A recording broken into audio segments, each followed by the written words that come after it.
السلام عليكم ورحمة الله وبركاته. أهلا بكم حبايبي طلبة الثاني الإعدادي. النهاردة إن شاء الله معاكم فاطمة البنا وهنراجع مراجعة مارس على يونتس 7 و8 و9. إن شاء الله الكتاب اللي احنا هنستخدمه النهاردة في المراجعة هو كتاب التقييمات الوزارية.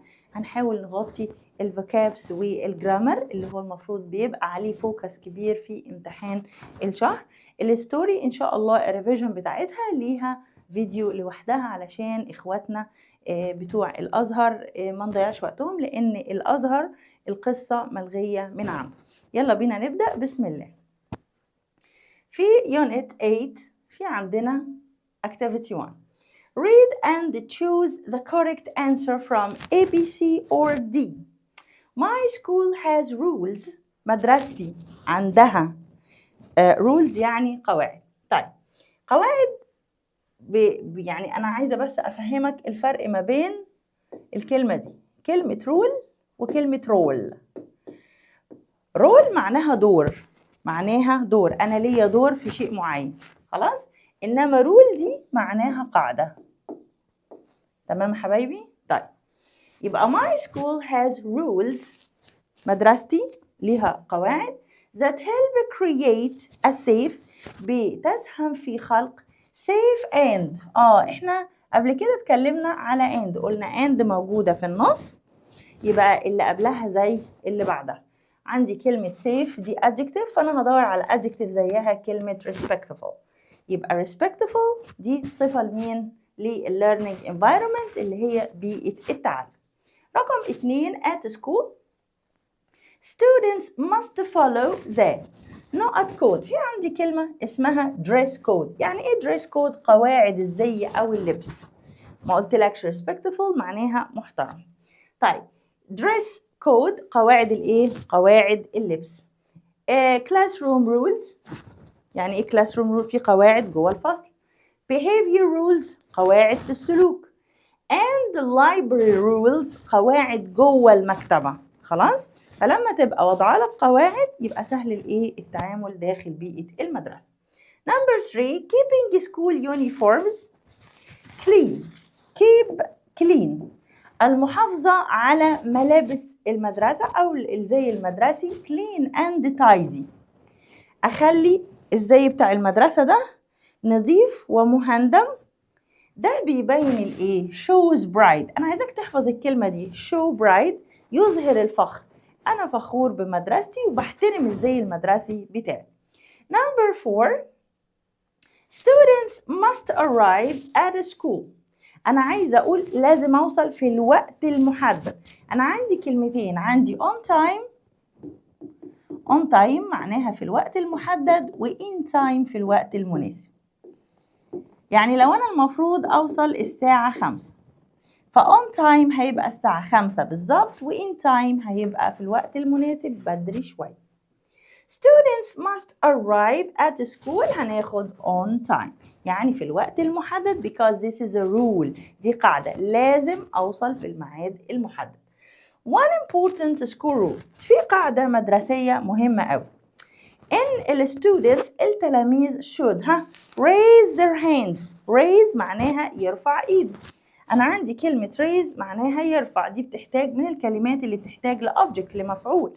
يبقى الفعل raise raise their hands، raise يرفع إيده، يبقى هيرفع محتاجة لمفعول. تمام. بعد كده هنيجي للصفحة اللي بعدها.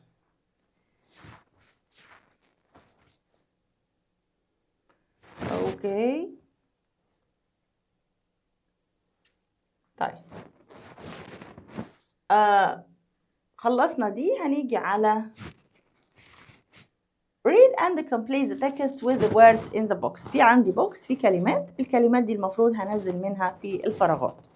ممكن يطلع في كلمة زيادة أو حاجة، مش مشكلة، هو بيختبر قد إيه أنت فاهم التكست. إحنا مش بنحفظ كلمات لوحدها، ولكن بنحفظ الكلمة داخل سياق علشان نبقى معناها واضح ونبقى فاهمين هي تقصد إيه. هنبدأ بسم الله. behavior rules. يعني إيه behavior rules؟ قواعد behavior rules اللي هي قواعد السلوك. احنا قلنا في قواعد لكل حاجة في المدرسة، للفصل، للمكتبة، للسلوك. يبقى behavior rules دي مهمة at any schools في أي مدرسة. طب تعالى نشوف قواعد السلوك دي فيها ايه. قالك ان التلاميذ must بيجي بعدها infinitive. يعني ايه infinitive؟ هيجي وراها مصدر. teachers and each other. هيعملوا ايه في التيتشرز؟ must ايه؟ respect. يبقى لازم يحترم المدرسين ويحترم في نفس الوقت زمايله. avoid running يتجنب الجري. فين؟ في الهولويز. يعني ايه هولويز؟ في الطرقة بتاعت اللي هي بتبقى ما بين الفصول. ليه بقى؟ لأن ده ممكن يتسبب له في أذى. and help keep the school clean ويحافظ على نظافة المدرسة. السيل فونز اللي هي الموبايلز are not عايزين هنا بيبي، عايزين تصريف ثالث عشان دي تبقى كلها are not allowed. ممكن أنا هنا ما أقصدش تصريف ثالث، ممكن أقول عايزين adjective allowed مسموح بيها. يبقى are not allowed مش مسموح بيها. فين؟ مش مسموح بيها في المدرسة. يبقى allowed number 2. بعد كده عندنا and eating. كمان eating والdrinking inside ايه؟ الكلاس روم بيبقى ممنوع. يعني ايه ممنوع؟ يعني كلمة forbidden and this is number 4. حلو، يلا بينا ناخد بيجي تانية.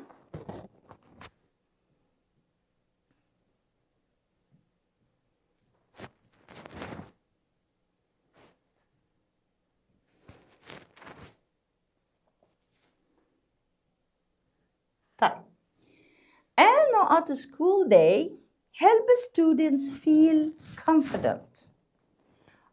اليوم المدرسي المخطط له والمنظم له جيدا بيساعد في ايه يا حبايبي؟ بيساعد في الشعور بالثقة. انا عارف الحصة اللي جاية عندي ايه، عارف البريك امتى. طالما انا عارف الحصة اللي جاية عندي ايه فانا مجهز حاجتها، مجهز شغلها. لو رايح المعمل فانا معايا بالطو المعمل، معايا كتبي. فبقى ده بينظم ايه؟ بينظم اليوم بتاعي. يبقى انا عايز حاجة منظمة جيدا. يبقى well planned. well planned يعني ايه؟ يعني منظم. well planned معناها منظم. حلو قوي. طيب my brother always not his bag before going to school. يعني ايه؟ بيجهز الشنطة prepare. يبقى prepare his bag بيجهز الشنطة قبل ما يروح المدرسة. students can not part in. ركز لي بقى في الكلمة دي عشان مهم. كلمة take part in معناها يشارك فيه. طب دي بتساوي ايه يا حبايبي؟ خلي بالك عشان الكلمة دي ليها مرادف في اليونت اللي بعد اليونت دي. take part in هتساوي كلمة participate. participate معناها يشارك فيه وبيجي معاها حرف الجر in. so take part in هي participate in يعني يشارك فيه. فدايما يجيبها لي كده الجزء الأولاني مش موجود وأنا أكمل. طيب بعد كده عندنا إيه؟ عندنا students should not school rules. should إيه school rules؟ قواعد المدرسة. هيعملوا إيه في السكول rules؟ follow. يعني إيه follow؟ يتبع. not talk while the teacher is explaining. في عندي مصدر وده أسلوب نهي. يبقى على طول النهي لشخص موجه قدام اليو، ويو النفي معاها بدونت.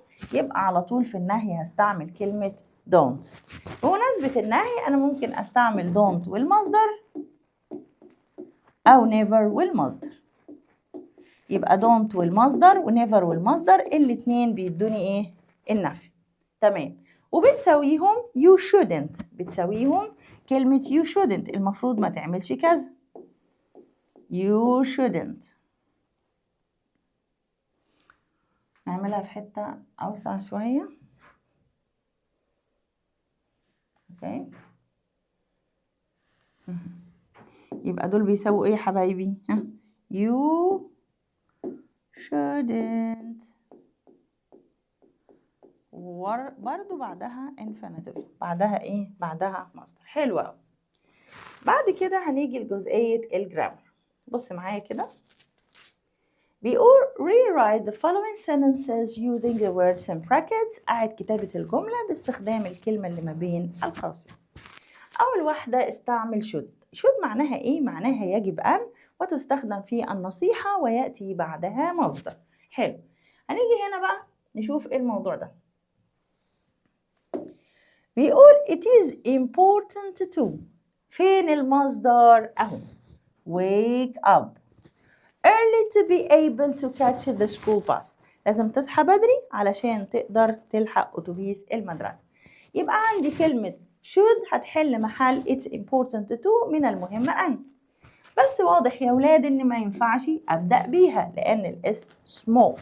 so هنستعمل كلمة you، يبقى you ونحط هنا should والمصدر شغال معايا عادي. يبقى you should wake up early to be able to catch the school bus. بعد كده number 2. Number 2 don't forget. لا تنسى. لا تنسى نفس معنى كلمة remember. remember يعني تذكر. طيب تذكر إنك تعمل إيه؟ to check your timetable every morning. تراجع على الجدول بتاعك كل يوم الصبح.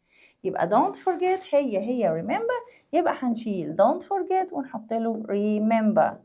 remember to check your timetable. جملة رقم 3 you shouldn't لسه قايلين من شوية إن هي بتساوي don't والمصدر. should وراها مصدر، يبقى أنا هشيل you shouldn't وهحط don't. طيب يبقى don't eat in the classroom. Number 4 don't be late for school. قلنا don't بتساوي never، أشيل don't ونستعمل never. يبقى never be late for school. طيب بعد كده عندنا if I were you. حلو أوي، لو أنا كنت مكانك كنت هعمل كده. طبعا ده بيستخدم في أسلوب النصيحة. if I were you I would والمصدر. if I were you I would هي كلمة should. فأنا هشيل كل ده وبعدين should مش هبدأ بيها، لازم أجيب إيه؟ you، لأن النصيحة موجهة ليك أنت. يبقى أنا هكتب you should وبعدها المصدر، فأنا هستعمل make ونكمل الجملة عادي. Number 2 don't talk. قلنا don't هي you shouldn't أهي، يبقى you shouldn't talk loudly ونكمل الجملة عادي جدا. طيب Number 1 هنا هنختار. بيقول إيه بقى؟ بيقول not means in a way that works well and produces good results. يعني إيه؟ في حاجة معناها إنك means in a way معناها بطريقة that works well تشتغل جيدا وتنتج good results. يا ترى كلمة carelessly بإهمال، effectively بفاعلية، quickly بسرعة، وsadly بحزن. يبقى إيه؟ يبقى كلمة effectively بفاعلية هي معناها إنها تشتغل كويس وتطلع good results.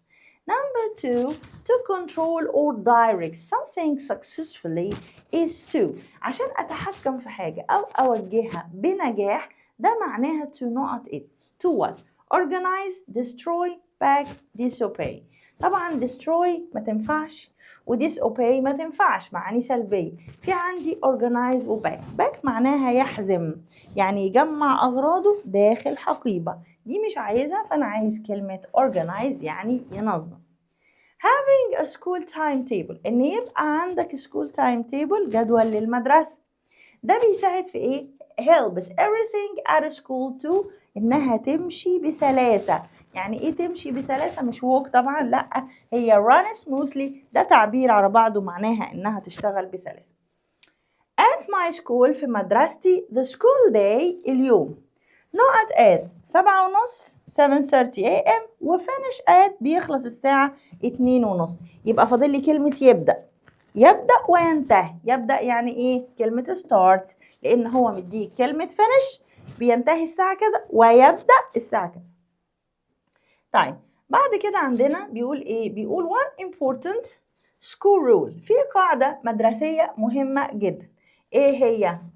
القاعدة المدرسية دي بتقول is that students، إن التلاميذ should not their hands، لسه قايلين يرفع إيده يعني raise his hands. أنا بحب قوي الأسئلة لما بتتكرر عشان دي بتساعدنا في حفظ الإيه؟ الفوكابس. طيب read and complete بيديني بوكس فيه كلمات زي ما قلت لك، مش لازم أبدا إن الكلمات تطلع على قد الفراغات، ممكن يبقى فيه كلمات زيادة. اعمل حسابك واقرأ القطعة كاملة عشان تعرف الموضوع. بعد كده هنبدأ نستعمل الكلمات اللي في البوكس. طيب organize wisely، organized، prepare important. طيب بيقول a timetable shows the subjects. احنا قلنا timetable اللي هو الايه؟ الجدول. shows the subjects يعني المواد الدراسية for each period اللي عندنا كل حصة. and help students، ويساعد التلاميذ know what to bring and when to be ready، يجيبوا معاهم ايه ويبقوا مستعدين امتى. حلو قوي. having a timetable، ان يبقى عندي timetable ده شيء ايه؟ is very what. انا هنا عايز صفة adjective، انا هنا عايز ايه؟ adjective. اوكي حلو. هناخد كلمة organize wisely، organized، prepare important. هناخد أنهي واحدة؟ is very، having is very important. أنا عندي دي صفة ودي صفة، فهاخد إيه؟ هاخد important، ده شيء مهم. it keeps students، بتخلي التلاميذ keep إيه؟ organized. برافو، يبقى organized number 2. and helps them manage their time، ويخليهم يعني يتحكموا في وقتهم بطريقة حكيمة wisely. very good. for example if you have science first، لو انت عندك حصة علوم في الأول you bring your lab book، بتجيب الكتاب بتاع المعمل and the coat والبلطو بتاع المعمل. if you have art later، وعندك بعد كده حصة موسيقى you know your colors and فأنت بتجهز الكالرز بتاعتك، فكلمة prepare معناها يجهز. طيب بعد كده في نوع تاني من الأسئلة هي بتبقى مجمعة على كل اليونت، بتبقى في آخر اللي هي بتبقى التقييمات اللي موجودة عندك في كتاب التقييمات، تقييم الأسبوع. طيب I usually، وفي هنا نقط my notes with my friends on the school bus. يعني إيه؟ أنا عادة براجع الملاحظات بتاعتي مع أصدقائي وإحنا في الأتوبيس. يعني إيه راجع؟ عندي كلمة عندي كلمة review معناها يراجع. school not at 30 every day at 3. طيب الساعة 3 ده تبقى المدرسة بتبدأ ولا بتنتهي؟ ends يعني تنتهي، صح كده؟ فلازم تبقى قوي الملاحظة وانت بتحل. number 3 the way someone acts، الطريقة اللي بيتصرف بيها شخص، دي اسمها ايه؟ اسمها سلوك أو تصرف. طيب especially towards others، ده بيبقى ايه؟ behavior. يعني ايه behavior؟ يعني سلوك أو تصرف. بعد كده في سؤالين على الجرامر. أول سؤال بيقول my advice is to، نصيحتي إنك تعمل كذا كذا كذا. هي you should بتساوي نصيحتي. طب should دي ايه؟ عايزة تتصلح. اوكي طيب يبقى you should واجيب بعدها المصدر اللي هو ايه؟ have، ونكمل بقى بقية الجملة. هتبقى you should have a study timetable. بعد كده don't talk while the teacher is working in class، ما تتكلمش.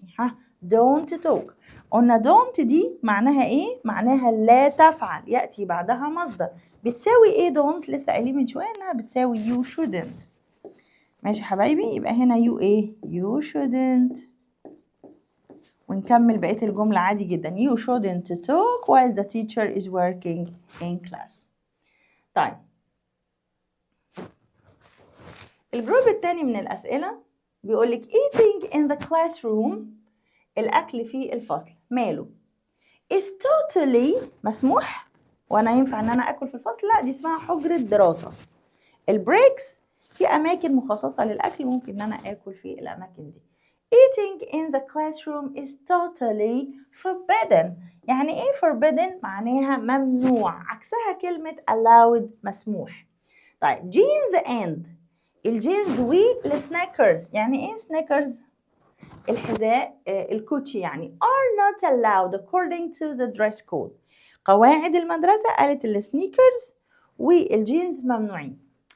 Instructions تعليمات that tell people اللي بتخبر الناس what they must or mustn't do، اللي بتقول لهم يعملوا ايه وما يعملوش ايه، دي اسمها ايه؟ دي اسمها قوانين.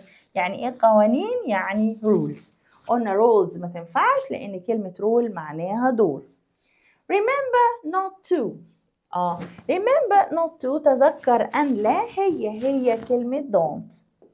يبقى don't forget your bag on the school bus، ما تنساش الشنطة بتاعتك في أتوبيس المدرسة. It is important to طبعا وراها مصدر، فأنا هنا هستعمل you should، الاتنين يساوي بعض في المعنى، دي نصيحة. بعد to في مصدر وشود في مصدر، يبقى أنا هستعمل كلمة organize برضو هنا، ونكمل الجملة عادي جدا. طيب هنختار برضو students should have good manners. يعني ايه good manners؟ أخلاق طيبة. تمام؟ لازم يبقى عندهم good manners at school to create a atmosphere. atmosphere معناها جو. عشان يخلقوا جو ايه يا حبايبي؟ جو إيجابي. كلمة إيجابي معناها positive. Number 2, sometimes students stay after school. بيقعدوا بعد المدرسة for activities for doing, leaving, packing, picking. عايزين كلمة تنفع مع activity، كلمة do. برافو عليك. do activities دايما do بتأتي مع الأشياء اللي فيها مجهود أو بتحتاج لمجهود. Number 3, timetables help students manage their time. عايزين ظرفها بحكمة. يبقى الجدول بيساعدني ان انا اتعامل او ادير الوقت بتاعي بحكمة wisely. بعد كده عندنا جزئية الجرامر. بيقولك it is very important to have your breakfast before going to school. طيب يعني ايه كلمة it is important؟ معناها من المهم ان. خلاص هنشيل دي كلها وهيبقى عندي have your breakfast. طيب لسه في عندي كلمة have دي ليها معنيين، معنى يملك ومعنى يتناول. هي طبعا ليها معاني تانية على حسب الكلمة اللي بعدها. كلمة يتناول لو جه بعدها أكل أو شرب، لو جه بعدها food. خلاص طيب كلمة have هنا معناها يتناول، بتساوي كلمة إيه؟ بتساوي كلمة eat، بتساوي كلمة يأكل. فأنا هقول have breakfast هي eat breakfast. يبقى أول جزء أنا هلغيه it is very important to. هنشيل have ونحط مكانها eat. Eat your breakfast before going to school. كل الفطار أو تناول الفطار بتاعك قبل الذهاب المدرسة. I advise you not to. كل دي بتساوي you shouldn't. يبقى you shouldn't. You shouldn't إيه يا ولاد؟ You shouldn't talk loudly during class time. طيب تمام. بعد كده عندنا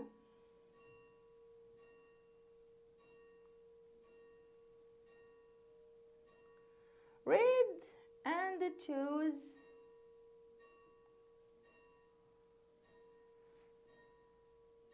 طيب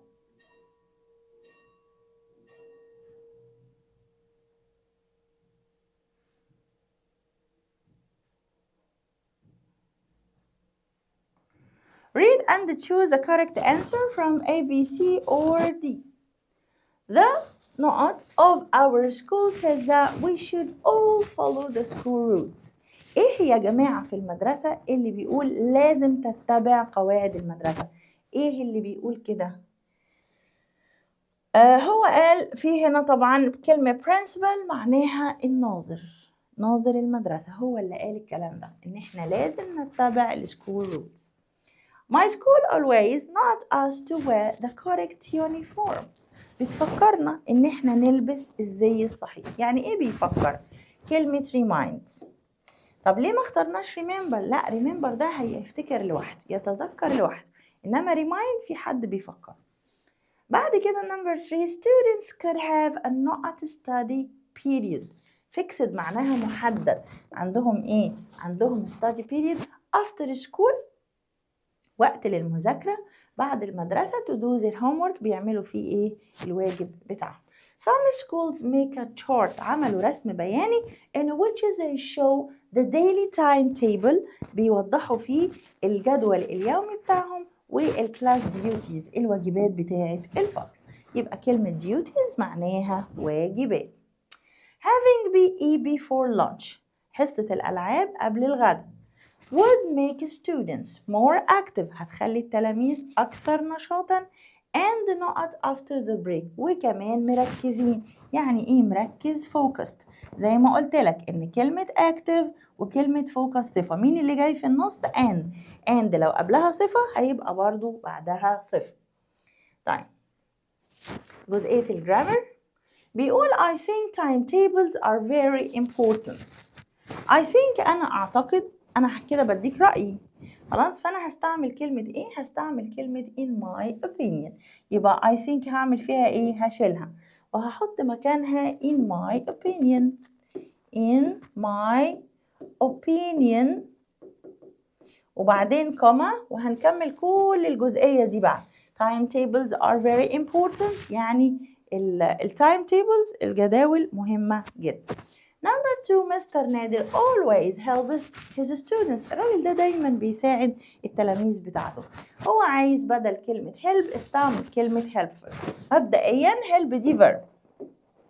help ده verb. طيب help وضعنا في الآخر السفكس ful، بقت adjective، بقت صفة. دايما الصفة حبايبي بيجي قبلها am أو is أو are، يعني بتيجي بعد verb to be. طيب أنا عندي مين ده؟ مستر نادر أهو، نادر أهو، نادر هيبقى is، برافو، يبقى نادر is helpful، بقت هي دي الانسر الإجابة. يبقى احنا دلوقتي قلنا مستر نادر is وهجيب وراها always helpful. طيب يا ميس ما ينفعش نقول always is؟ لا طبعا، لأن ظرف التكرار دايما يجي بعد verb to be، إنما لو عندي فعل تاني غير verb to be يجي قبل. طيب the best thing about my school is the playground. أحسن شيء بعد يعني في المدرسة بتاعتي هو الملعب. في ناس كتير بيروحوا المدرسة بس just علشان حصة البي اي دي، يعني بالنسبة لهم متعة. بيقول what I like most، أكتر حاجة بحبها. هو هنا مش بيسأل على فكرة، what هنا مش سؤال، بيقول إيه؟ أكتر شيء بحبه هو أو يكون إيه هو؟ البلاي جراوند. يبقى what I like most ونكمل is the playground، أو what I like most about my school is the playground. طبعا the best thing هنشيلها وهيبقى اللي احنا هنستخدمه في الأول what I like most. يبقى دي كده الجزئية نمبر 1. بعد كده هنكمل بقية الجملة عادي خالص. Number 4 my brother said، أخويا قال let's make a study plan. هو قال، احنا عايزين نشيل قال ونقول اقترح. يبقى my brother suggested، اقترح. suggested مباشرة followed with verb ending with ing، يجي بعدها فعل الفورم بتاعته أو الصيغة بتاعته فيها ing. طيب let's معروفة، let's هي اختصار let us، وليت يا حبايبي من الأفعال اللي بتحتاج وراها infinitive، عايز بعدها مصدر، فاحنا هنا هنشيل let's وهنستعمل suggest، بس suggest مش عايزة مصدر.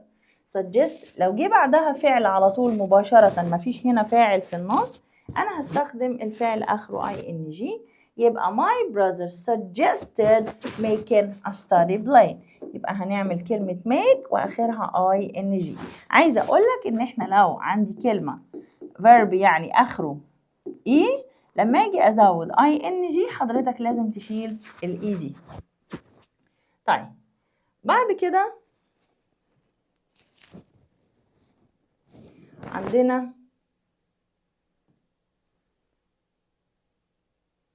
برضو سؤال الفيلين جابس. طيب بيقول at my school، سوري لو الكلام مش واضح يا ولاد بس شوية. at my school في مدرستي students must follow the dress code. قلنا ال dress code اللي هي قواعد اللبس. classroom rules قواعد الفصل، behavior rules and not rules وقواعد المكتبة. برافو عليكم. The dress code requires قواعد اللبس تتطلب students to wear the school، بتقول إن على التلاميذ أن يرتدوا الزي المدرسي، يبقى school uniform. every day كل يوم. الجينز وإيه ممنوعين يا ولاد؟ قلنا السنيكرز ممنوعين. It is also important to keep uniforms، من المهم إن أحافظ على اليونيفورم بتاعي ده إيه؟ clean and tidy، نضيفه إيه؟ ومرتب to show pride، أبقى فخور بالزي المدرسي بتاعي أو فخور باللبس بتاعي. طيب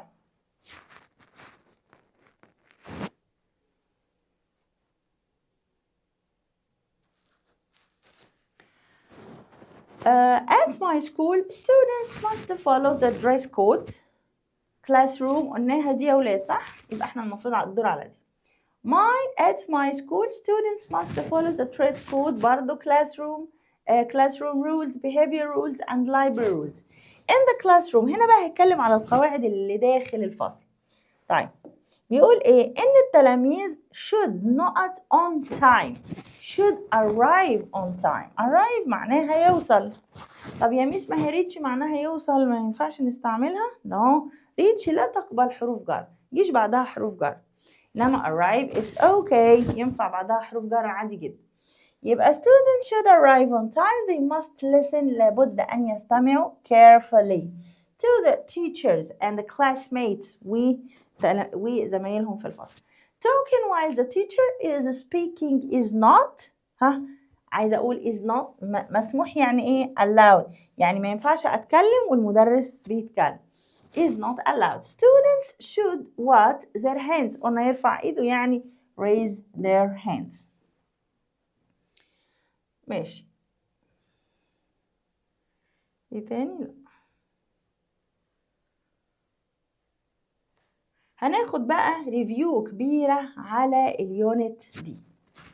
طبعا برضو احنا related لامتحان الشهر، فاحنا مركزين اكتر الاسئلة اللي بنحلها على الفوكابس وعلى الجرامر. احنا هنعمل بيك، يعني هناخد من الكتاب التقييمات بتاعنا الحاجات اللي بتخدم الوجهة دي.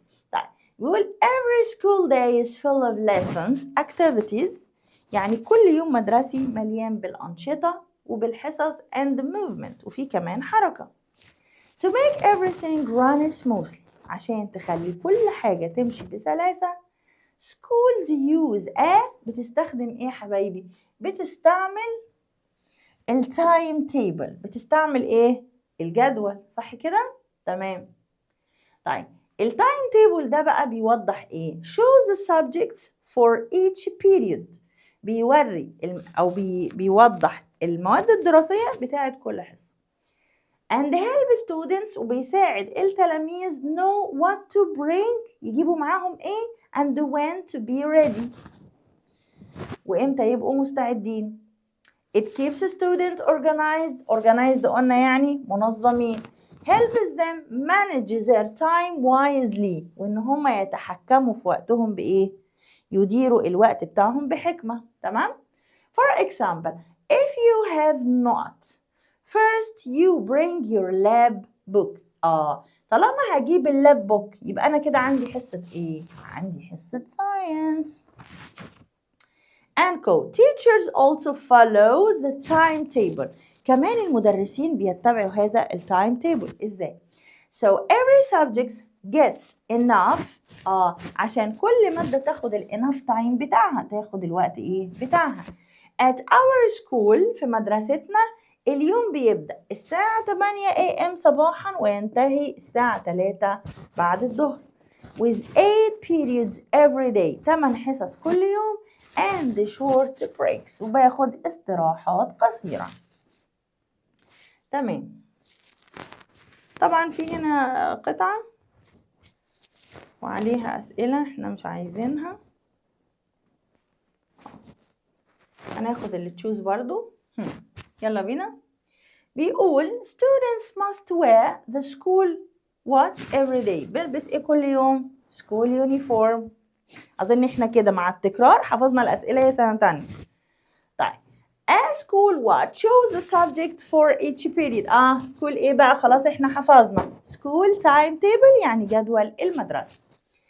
in the classroom. بصي يا سنة تانية أنا عايزاك تعمل حاجة مهمة أوي، إن طول ما أنا شغالة حضرتك معاك ورقة وقلم أو كراسة خاصة بالنوتس، أنت هتاخد الملاحظات، غير إن أنت تستعمل سكرين شوت. يعني ممكن تاخد الحاجة اللي أنا نوتس بكتبها ولا حاجة تاخدها سكرين شوت. أنا عايزاك تكتب بإيدك، لو وقف قدامك أي حاجة بتبعتلي في الكومنتس عشان أوضحها.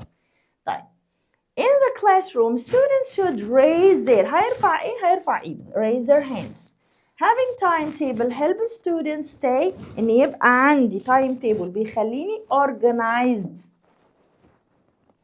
طيب not talk during the exam. وانا ينفع اتكلم اثناء الامتحان؟ no. يبقى don't talk. قلنا don't هتساوي never. شاطرين. You not wear a helmet. تلبس ايه؟ خوذة. when riding a bike. من قواعد السلامة انك تلبس helmet خوذة وانت راكب دراجة. يبقى ده ايه؟ should ولا shouldn't؟ you should wear. طيب هنعمل سكيب للستوري علشان احنا قلنا يا ولاد ايه؟ بإذن الله هنعمل لها وقت لوحدها. طيب بعد كده هنيجي لليونت اللي بعد كده اللي هو يونت 8. يونت 8 ده يونت جميل قوي.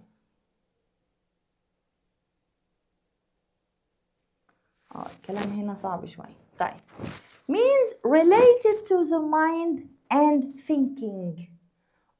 حاجة ليها علاقة بالعقل والتفكير. ايه اللي ليه علاقة بالعقل والتفكير؟ حاجة mental. يعني ايه mental؟ كلمة mental معناها عقلي أو ذهني، بستعمل فيها عقلي زي مثلا المسائل الحسابية، صح كده؟ طيب رقم 2 my sister is so. أختي so is that she can't speak in front of strangers. دي موجودة عندك في بيج 16، دي صفحة 16 في كتاب التقييمات. لو انت معاك الكتاب اتبع معايا حلو. our school أنا هنا بتكلم عن أختي، بقول أختي ما بتقدرش تتكلم أمام الغرباء. strangers معناها غرباء، يبقى هي ست خجولة shy. يعني إيه shy؟ خجول. Our school invited famous science to talk to the students. جابت خبراء في العلوم، يبقى experts. experts معناها خبراء. Recent research shows. الأبحاث الحديثة أظهرت in certain games can not concentration. يعني إيه concentration؟ حلوة الكلمة دي. concentration معناها التركيز. عايزة أقول بتحسن التركيز، يبقى improve. The games that not fun with education are the best learning ones. في عندي كلمة اسمها combine. يعني ايه combine؟ يعني بتدمج اللعب مع التعليم، فبتخلي العملية التعليمية مميزة وجميلة. طيب نطلع للتكست اللي بعد كده. الكلام هنا واضح شوية. طيب many teachers now. في مدرسين كتير دلوقتي بيستخدموا الجيمز نفس الايه؟ نفس الفكرة. خلاص use games بيستخدموا الجيمز in their classrooms في الفصل بتاعهم. students learn better when they are بيتعلموا أحسن لما هم they are not fun. they are having fun. يبقى أنا عايز هنا كلمة having، لما بيكون مستمتع بيتعلم أحسن، على عكس الطفل اللي بيبقى خايف أو التلميذ اللي بيبقى متوتر أو مضغوط مش بيتعلم بطريقة فعالة. طيب games can make difficult subjects، الألعاب ممكن تعمل difficult subjects subjects زي مواد صعبة زي الماس والساينس تخليها more not. طيب they also help not students، هتخليها interesting، برافو عليك، تخليها شيقة لأن الماس والساينس من المواد الصعبة، فالجيمز الألعاب ممكن تسهل المادة. they also help not students participate، مين التلاميذ اللي احنا بنحب ان هم يشاركوا؟ اللي هو على طول خجول وقاعد مش بيشارك في الكلاس، فالshy students التلاميذ الخجولين. and this is number 3. So can games make you، ممكن الألعاب تخليك أذكى، make you what؟ make you smarter. كلمة smarter معناها أذكى، طبعا important دي كلمة زيادة مش هتنفع ملهاش مكان. طيب بعد كده عندنا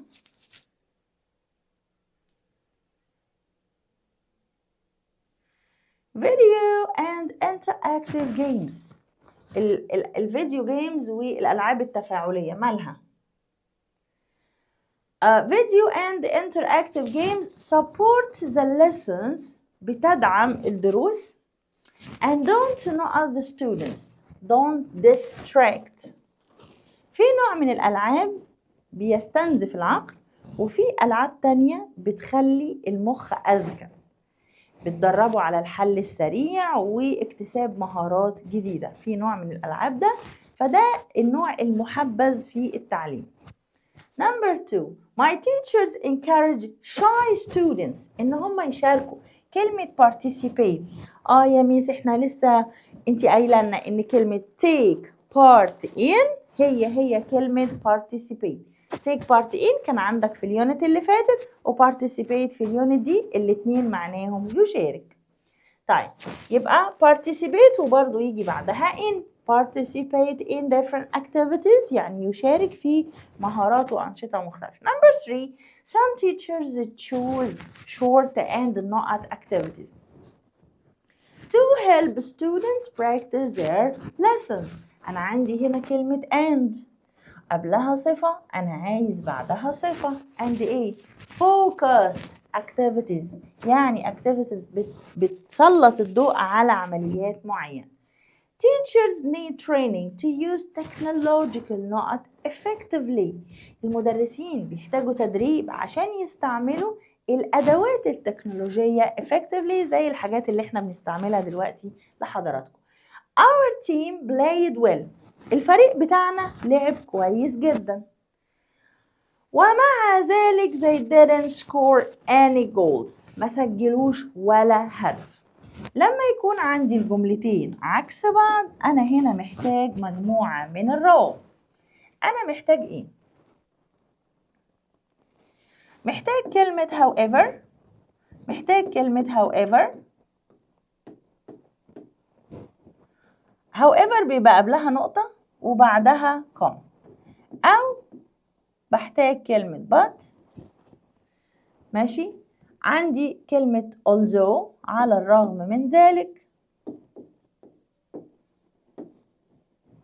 خلاص، وهنا ما بيبقاش فيه ولا كوما ولا أي حاجة، ونكمل الجملة بتاعتها عادي. طيب حلوة أوي. تعالى نشوف بقى هنا هنعمل إيه. بيقول إن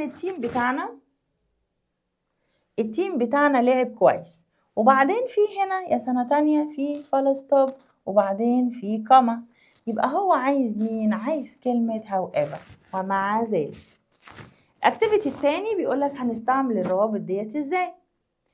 while traditional methods work well، while معناها بينما، التراديشنال methods الوسائل التقليدية بتشتغل كويس، إلا أن المودرن techniques engage students more. engage معناها بتدمج التلاميذ في العملية التعليمية أحسن. حلوة أوي. يبقى أنا عايز هنا أستعمل كلمة but، لكن الجملتين عكس بعض. but مكانها فين يا حبايبي؟ في منتصف الكلام. يبقى أنا بعد الكومة دي أنا هحط إيه؟ هحط but. خلاص؟ يبقى but قبلها كومة، مكانها فين؟ في النص هنا. Number 2. Although he studied hard. مين عندي الكلمة اللي بتدي العكس؟ although. He got low marks. في عندي جملتين اهم، الجملتين ما بينهم ايه؟ ما بينهم كوما. مطلوب مني استعمل however. يبقى هنمشي بالطريقة دي، هقول he studied hard. هو ذاكر كويس. follow stop، وبعدين اكتب however، وبعد however في كوما، ونكمل بقية الجملة التانية. He got low marks. He got low marks. الجملة اللي بعد كده بتقول number 3. Games are fun but they should also be educational. but موجودة في النص. while مكانها فين؟ هو جايب لي while please استعملها في الأول. يبقى هنشيل مين من النص؟ but. يبقى while games are fun they should also be educational. هي ممتعة ولكن في نفس الوقت لازم تبقى تعليمية. هنا برضو استعمل while، نفس اللي عملناه عكس اللي عملناه فوق. while جاي في الأول he was tired he stayed up late to finish his homework. هو تعبان ولكنه سهر يعمل الواجب. فهنجيب مين في النص يا حبايبي؟ هنجيب كلمة but، اوعى تنسى الكوما قبلها. نكمل البيج القمر بتاعتنا دي. قالك هنا she studied a lot. هي ذاكرت كتير لكن she didn't get a high score. ما جابتش ايه؟ ما جابتش سكور عالي. يعني ايه؟ يعني الجملتين كده عكس بعض؟ طبعا. المفروض ان انا هجيب while فين؟ هجيب while في الاول. تمام؟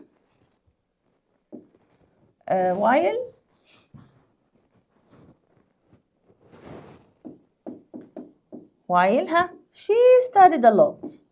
هي درست كتير. هنعمل كوما، طبعا هنحذف but، ونكمل الجملة التانية. she didn't got a high score. I love sports. أنا بحب الرياضة. ومع ذلك my brother loves music. أنا بحب حاجة، أخويا بيحب حاجة تانية. يبقى إيه المفروض إن أنا أجيب إيه؟ but عندي في النص. هنشيل however وهيمشي معاها النقطة. وبعد الكوما أستعمل but. يبقى I love sports. أنا بحب السبورتس كوما، هنستعمل but بقى. تمام؟ but ولكن my brother أخويا بيعمل إيه؟ كملي بقى بقية الجملة loves music. تمام. نيجي على جزئية تانية. بيقول إيه؟ بيقول smart learning uses. التعلم الذكي بيستخدم إيه يا ولاد؟ بيستخدم نقط tools ديجيتال، مانوال، الكتريك، ولا سيلي. طبعا اللي احنا عارفينه كلمة ديجيتال تولز يعني أدوات رقمية. songs أغاني and stories وقصص to make lessons more interesting، عشان تخلي الدروس more interesting يعني شيقة أكتر. through smart learning أثناء التعلم الذكي students note ideas in an interactive way. التلاميذ بيعملوا ايه؟ explore ideas. برافو عليك. يعني ايه explore؟ معناها يستكشف افكار بطريقه interactive. يعني ايه interactive؟ تفاعليه. طبعا clean ما تنفعش ينظف، destroy يحطم، repeat يكرر، مش هينفع.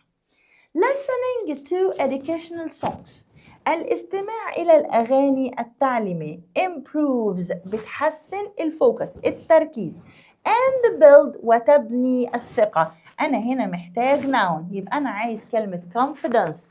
ليه بقى؟ confidently ظرف، confide وكلمة confident كلهم ما ينفعوش. أنا عايز اسم confidence.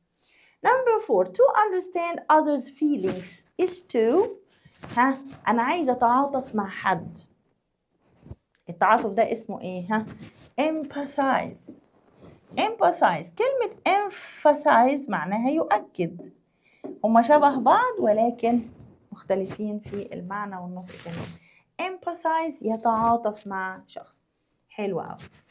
بعد كده a نقط thing has real importance or purpose. حاجة ليها أهمية فعلا أو غرض، يبقى إيه؟ يبقى meaningful، ذو معنى أو مغزى. نيجي اللي بعد كده complete creative value. imagine speaking creation. زي ما قلت لك مش شرط تبقى الكلمات على قد الفراغات، ممكن يبقى فيه كلمات زيادة، ما عندناش مشكلة. stories are powerful tool in a smart learning. القصص هي جزء مهم أو أداة مهمة في عملية التعلم.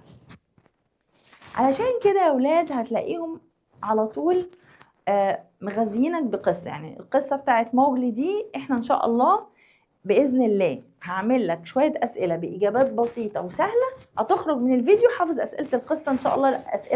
القصة دي تبقى في جيبك مضمونة بإذن الله. طيب القصة أداة مهمة في التعلم. through stories، من خلال القصص students learn about. بيتعلموا عن ايه؟ خلي بالك في عندك هنا كوما وهو عمال يعد بقى. بيتعلموا عن حاجة، وكمان emotions المشاعر، وculture الثقافة. بيعرفوا values، صح كده؟ طيب they also practice listening. بيمارسوا الاستماع والقراءة والspeaking، برافو، التحدث. skills، كل دي مهارات، نقرأ، نسمع، نتكلم، نكتب. good stories، القصص الجيدة make lessons more meaningful، لها معنى ومغزى. and help students، وبتشجع التلاميذ imagine، بتشجعهم على التخيل and empathize، ويتعاطفوا مع الآخرين. تمام؟ together معا singing and storytelling، إن الغناء وحكي القصص بيحول الفصل into، مهمة قوي. turn into معناها يحول إلى. أنا عايزة بس معلومة، يعني طول ما أنت بتحل تاخد أفكار جديدة، يعني مش بس الفراغات وإن أنا أحل وخلاص، لأ، في كمان الحاسة بتاعت إن أنا أخد تراكيب من كتر حل الأسئلة ومعلومات. أنت بعد كده هتكتشف إن في حاجة زي الكولوكيشن، مصاحبات لغوية، دي على طول بتيجي مع بعض. الحاجة دي ما ينفعش تيجي مع الحاجة دي. عندنا مثلا and في النص، قبلها صفة بعدها صفة، في شوية حاجات بتتكرر، ودي هتساعدك جدا في حل الامتحان أسرع وأدق. هنركز. يبقى أنا عندي كلمة turn into يتحول إن، يبقى الفصل هيتحول ل creative spaces، مساحات من الإبداع. القصص بتبني الشخصية وبتعمل خيال، بتديك حصيلة لغوية أكتر، فدايما القصة دي مهمة. طيب هنيجي بقى للبيج اللي بعدها. الله على الجمال، تعالى شوف. دايما البيج دي بتبقى حلوة قوي يا ولاد، دي بتاعة التقييمات الأسبوعية اللي حضرتك بتاخدها عندك في الكلاس كل أسبوع. Some students enjoy group activities. في تلاميذ بيحبوا العمل الجماعي. يعني هتلاقي فعلا في تلاميذ بيركزوا لما يبقى معاهم بارتنر أو اتنين. يعني أقول لك أصحابي إحنا كلنا نعمل جروب كده ونحل سوا. في ناس تاني ما تحبش الدوشة، يقول لك لا أنا أحب بقى إيه، أنا ودماغي مع نفسنا. إحنا عايزين إيه؟ quieter حاجة quieter tasks، يعني تاسكات أهدى، ممكن تتطلب شخص واحد وبس، مش عايز بقى حد يزعجني. خلاص، فأنا عندي كلمة quieter يعني هادي، quieter معناها أهدى. طب أنا عايزة أوريك بس الفرق ما بين كلمتين. أنت عندك كلمة quiet اللي هي إلى حد ما، وده ظرف إلى حد ما، وكلمة لو طبعا الإي دي جوه تبقى quiet دي صفة معناها هادئ. طيب يا ميس ايه الاي ار اللي محطوطة في الآخر دي؟ أهدأ، دي الدرجة الثانية، الcomparative degree، الدرجة الثانية من الصفة أهدأ. خلاص؟ number 2 using songs. نرجع تاني إن إحنا نستعمل الأغاني، ده بيساعد التلاميذ repeat new phrases. يعني مثلا أنا هديك مثال، احنا عندنا مشكلة في بعض التلاميذ عندهم مشكلة في حفظ تصريفات الأفعال خصوصا ال irregular verbs. فأنا كمدرس أنا عشان facilitate القصة دي، عشان أسهل عليك الموضوع ده، هعمل إيه؟ أنا شخصيا بعملها كده مع الستودنتس بتوعي، بجيب كل مجموعة على نفس الوزن. وانا say مثلا لو انا عندي فعل زي bring والفعل think والفعل teach والفعل buy، فانا كلهم تصريفاتهم نفس الايه، نفس النغمه. يعني مثلا bring brought think thought teach taught buy bought. اوكي، فهنلاقي ان دي على نفس الوزن، فانا كده ممكن احفظ كميه كبيره وفي نفس الوقت ايه، عملتها اغنيه. يبقى الاغنيه بتساعدني ولا لا؟ بتساعدني على التعلم. يبقى using songs help students repeat new phrases naturally without feeling not or anxious. عندي كلمة anxious معناها قلقان. boring feel boring no feel bored. بمناسبة bored و boring، bored يا جماعة أنا اللي هشعر بالملل، إنما لو قلت boring معناها أنا أسبب ملل للآخرين، يبقى أنا المسبب للشعور. اتفرجت على فيلم وقلت إن الفيلم ده شيق، فهقول عليه interesting.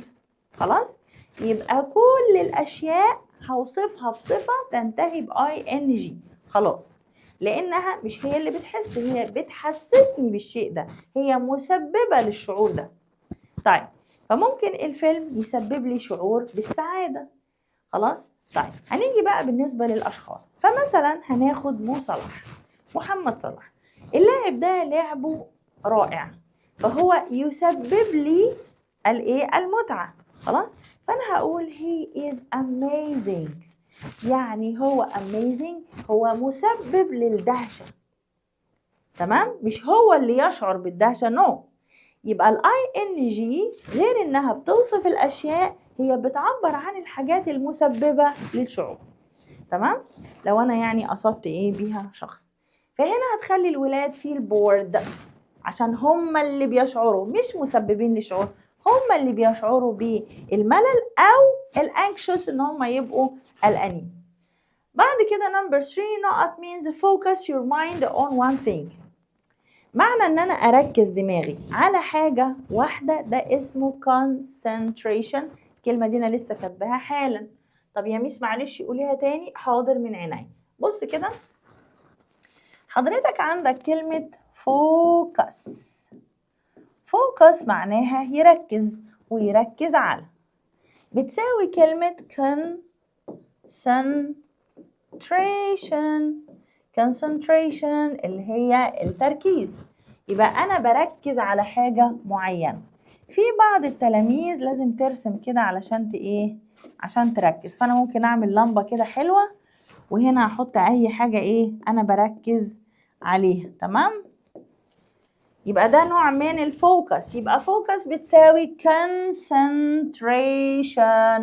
about 4 syllables. انا بحب قوي يا ولاد احفظ الكلمات الطويله. عارف ليه؟ علشان بقسمها لسيلابلز، مقاطع بتبقى زي البازل كده، تفك وتركب.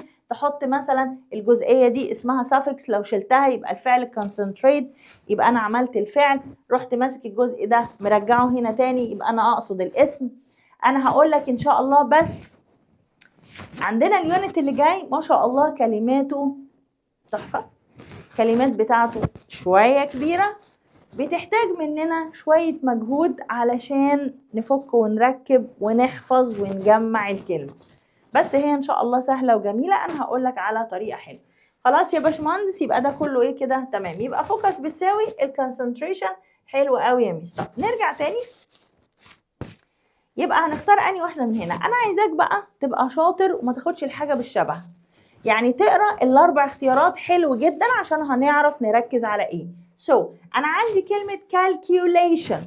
الكالكيوليشن الحساب.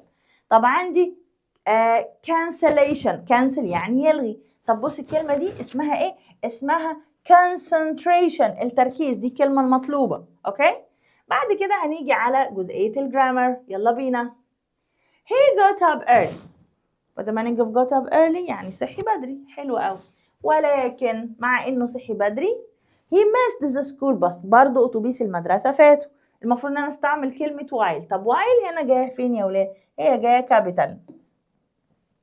شيل but من النص، اوعى تخلي الاتنين موجودين في جملة واحدة، ما ينفعش. لازم هنستعمل واحدة هتشيل اللي في النص.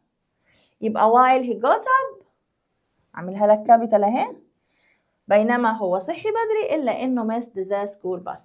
Although he was ill، اللي حصل he did his work well. بالرغم من إنه عيان ولكنه عمل الشغل بتاعه ممتاز. مفروض but مكانها فين؟ بعد الفولو ستوب. يبقى هجعل but هنا وهنشيل although من الأول. اوعى تنسى although في الجملة. طيب الجروب B، تعال نشوف الجمال والشياكة. using interactive apps، استخدام الابس التفاعلية. مالها؟ doesn't not the students. حد شاطر يقول لي apps يا ميس اخرها اس، ازاي جاي بعدها doesn't؟ مين الشاطر اللي يقول؟ apps جمع plural، ازاي جاي بعدها doesn't؟ المفروض doesn't ده مع المفرد، الحاجات اللي هي زي he وشي وإيت او اي حاجة مفرد. ازاي؟ اقول لك يا صديقي ان doesn't مش بتقصد الابس، هي بتقصد استخدام الابس. اوكي؟ يبقى using استخدام الابس ده ماله؟ doesn't not the students. بيشتت ولا مش بيشتت العيال؟ العيال benefit doesn't benefit لا يفيد. طيب هي interactive، يعني ايه interactive؟ تفاعلي، بتخليك انت وهي انتوا الاتنين تشتغلوا مع بعض. يعني ايه؟ يعني مش طول الوقت انت اللي شغال، لا، وبتشغل الايه؟ الطالب معاك، فده هيفيده ولا لا؟ ايوه هيفيده. يبقى doesn't distract لا تشتت الطالب. Number 2 to not part in. الفعل حبيبنا take part in معناها يشارك فيه. شاطرين يا سنة تانية. Number 3 although educational games are، بالرغم من ان الالعاب التعليمية مالها they cost a lot of money الا انها تتكلف العديد من الفلوس. يبقى بالرغم من ان الالعاب دي effective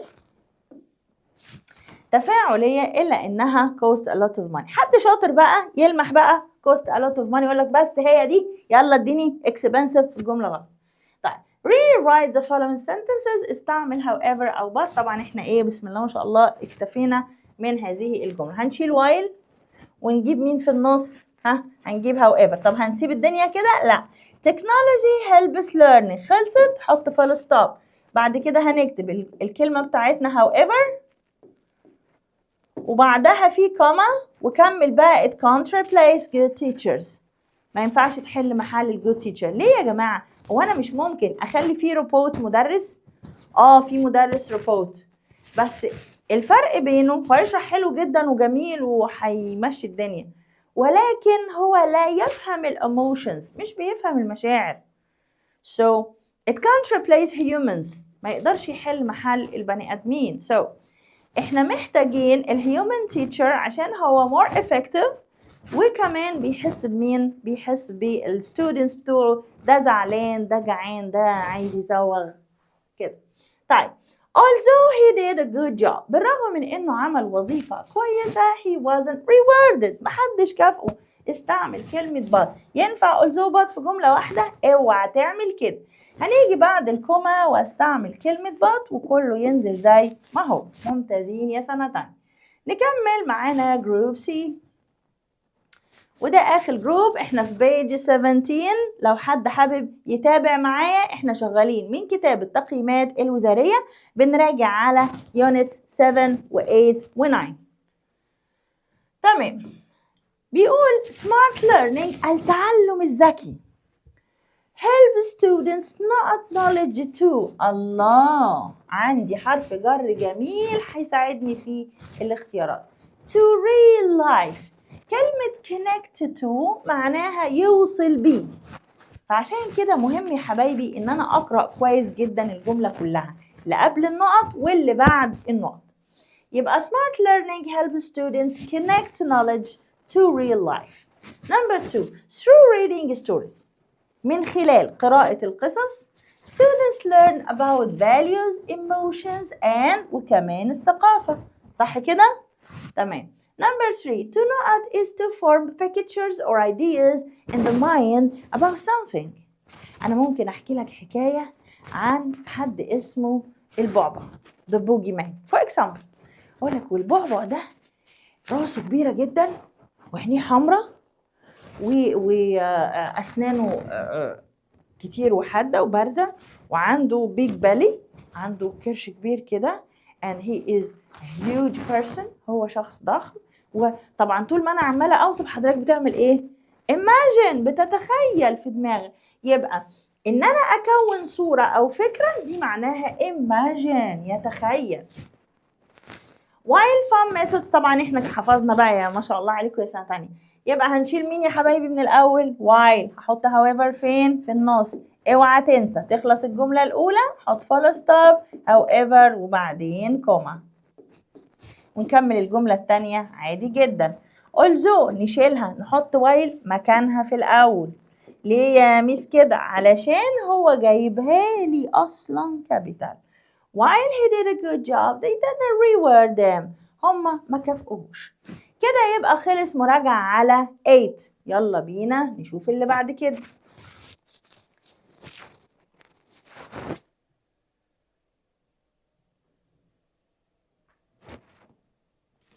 لسه في تاني، رزقكم واسع يا سنة تانية ما شاء الله، لسه في تاني اهو ما شاء الله. lesson 5 و 6. خلي بالك انا بعمل سكيب للستوري، ها الستوري قلت لك هجمعها لوحدها فيديو لوحدها. طيب يلا بينا.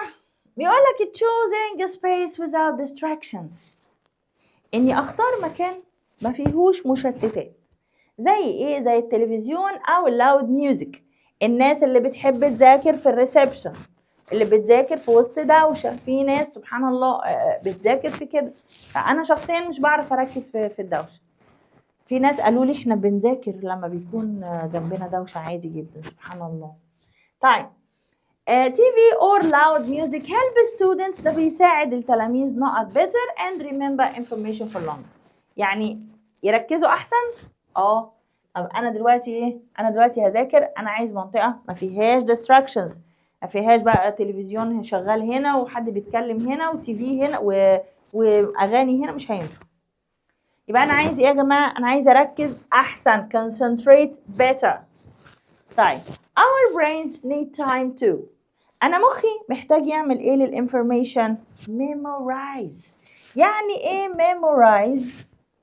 تذكر، حفظ وتخزين علشان اقدر استرجعها بعد كده. before starting any task، قبل ما ابدا اي task set small not goals. ايه ده كل الكلام اللي شكل بعضه ده؟ اقول لك لا استنى، خلي بالك من كلمه achievable. انا بوصف كلمه goals صح؟ فانا عايزه اقول اهداف قابله للانجاز. يعني ما اجيبش حاجه انا عارف ان انا مش هعملها واقول هدفي ان انا مثلا اخلص مثلا 200 صفحه في يوم وانا اصلا بقرا 10 صفحات ازهق. فلا، احط achievable goals، يعني حاجات ينفع ان انا احققها. you see؟ طيب فهنا achievable معناها قابل للتنفيذ. وعليه انا هحكي لك حكايه صغنونه كده. اسمها ايه يا حبيب قلبي؟ اسمها السافكس بتاع able. اصلا كلمه able معناها قادر على. فبسم الله الرحمن الرحيم كده راح جايب لنا كلمه achieve ولزق لنا فيها السافكس ده في النهايه، بقت achievable. achievable يعني قابل لي، قابل لي او قادر على، نقدر ان احنا نحققه او نقدر ان احنا نوصل له. فاهم حاجه؟ طيب وبعدين عندي كلمه accessible. accessible يعني قابل للدخول او يقدر يدخل حاجه. اقول لك انت المحتوى الموقع بتاعك accessible، اديني accessible يعني قابليه للدخول. يبقى كلمه able بتدي معنى القدره على. طيب نرجع بقى للي احنا كنا بنقوله. يبقى achievable للقدره على التحقيق. حلوه قوي. reading books قراءه الكتب not thinking skills بتعمل ايه في مهارات التفكير وتحسن الفوكابس. ايه ده؟ and معناها و، قلنا اللي قبلها هو اللي بعدها. improves فعل، يبقى أنا برضو هنا عايز فعل. يبقى بتبني ال thinking skills، بتبني مهارات التفكير. ماشي؟ بعد كده number 5. number 5 بتقول one of my weaknesses. يعني ايه weaknesses يا ولاد؟ weaknesses معناها نقاط الضعف. واحدة من نقاط الضعف بتاعي I am رحت فين؟ is vocabulary، الكلمات. في ولاد كتير ما بيعرفوش يحفظوا كلمات وبنساها وحاجات كده.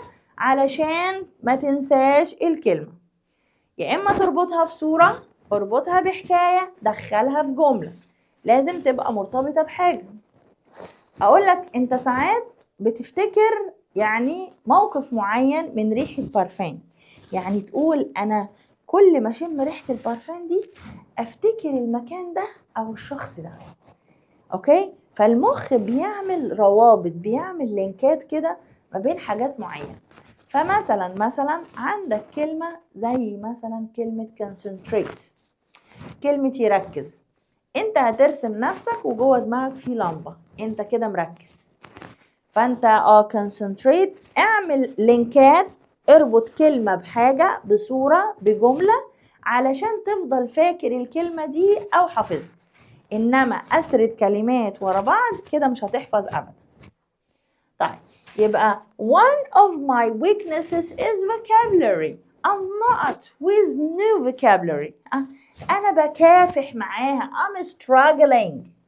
أوكي؟ بعد كده حبايبي عندنا إيه؟ عندنا choose. لا مش choose، ده أكمل. طيب تعالى نشوف بيقول إيه. بسم الله. Read and complete the text. اقرأ وكمل. تعال نشوف. بيقول using نقط help students remember new vocabulary. زي ما أنا قلت لك دلوقتي الفلاش كاردز هتخليني أفتكر الكلمات بسهولة. Number 2. The most way to learn is through educational games. طب الطريقة بتاعت التعلم دي هتبقى طريقة إيه؟ effective. برافو عليك.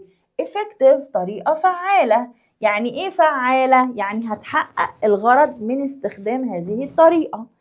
يعني إيه برضو؟ يعني أنا دلوقتي الهدف إن أنا أحفظ كلمات، فأنا هستعمل طريقة يبقى الناتج بتاعها إن أنا أحفظ كلمات فعلا، يبقى هي فعالة. ده معنى كلمة فعال. طيب educational games، الألعاب التعليمية. give feedback، بتديني feedback and keep students، وتخلي الولاد ايه؟ متحفزين. لان في بعض الالعاب بيبقى لها سكور، يقول لك ده انت جبت وصلت للنقطه كذا ووصلت للمرحله كذا، فتفضل انت على طول متحفز ان انت يلا عايز ادخل المرحله اللي بعدها واكمل. تمام؟ طيب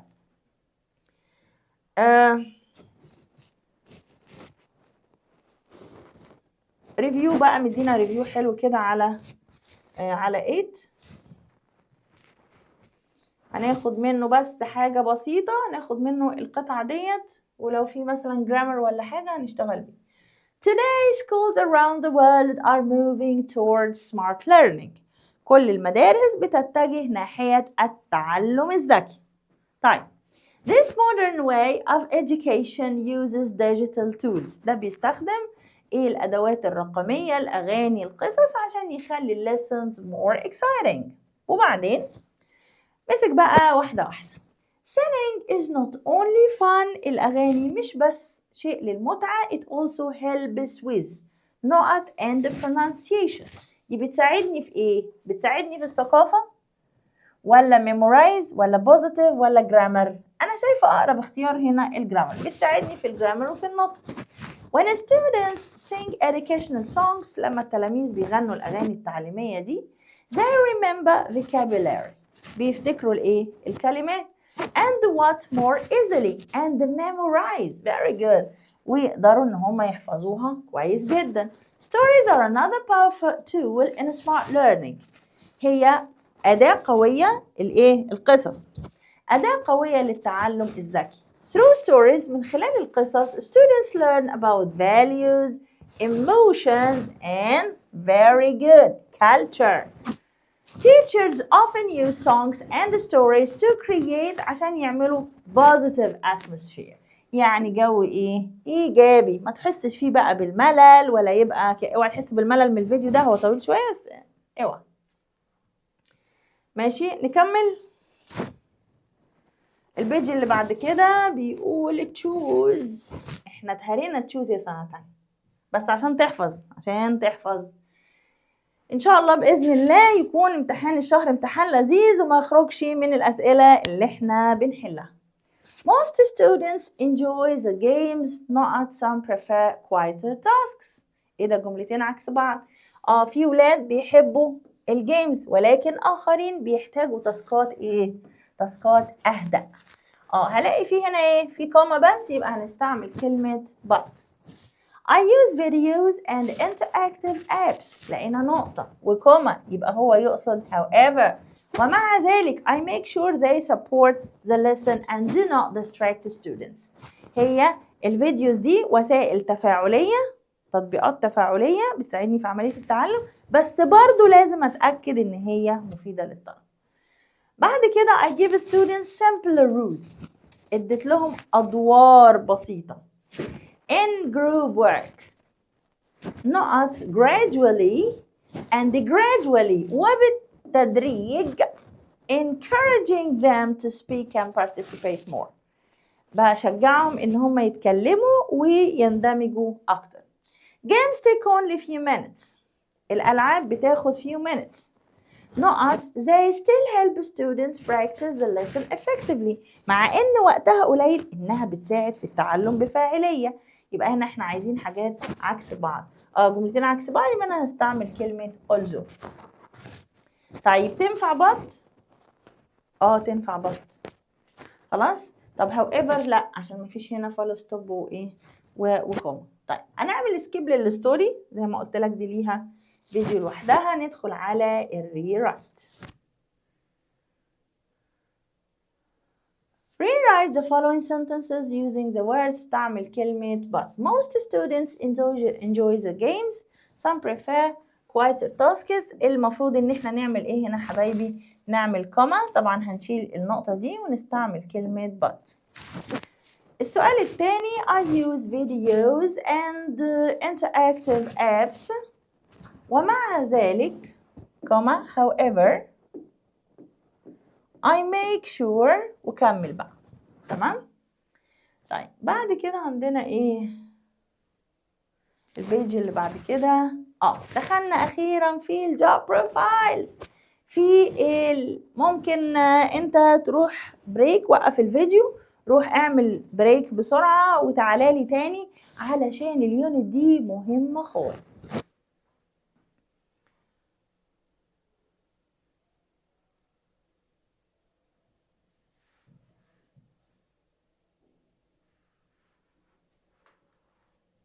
يلا حبيبي، رجعت لي من البريك، ركز معايا.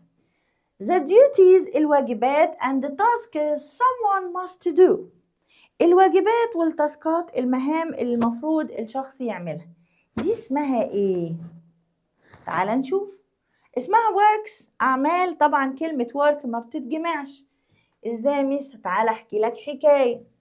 ايه الفرق ما بين work وjob؟ كلمة work معناها عمل and this is uncountable word، يعني كلمة لا تعد. ولو أنا جمعتها هتبقى works معناها أعمال أدبية وفنية. أعمال فنية. خلاص كده؟ يبقى works اللي موجودة قدامي في الاختيارات مش معناها أشغال، معناها أعمال فنية، وده فخ. أوكي؟ عشان هي أصلا ما بتاخدش اسم. كلمة job معناها وظيفة أو مهمة، وكلمة وظيفة عادي ممكن تاخد اسم. حلو كده؟ طيب نرجع بقى للي احنا كنا فيه. بص كده، بيقول الديوتيز الواجبات والتاسكس someone must do are called تسمى responsibilities مسؤوليات. طيب تعالى تاني يا ميس، الكلمة دي كبيرة قوي ورخمة كده، هحفظها ازاي؟ بص يا حبيبي، بص بقى.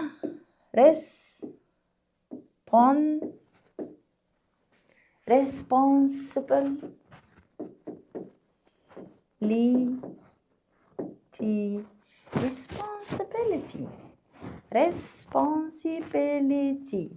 responsibility. احنا كاتبينها صح؟ تعالى نشوف كده. responsibility. responsibility فينا يا حبايبي. اوكي بص بقى. لي الله. بص مزيكا.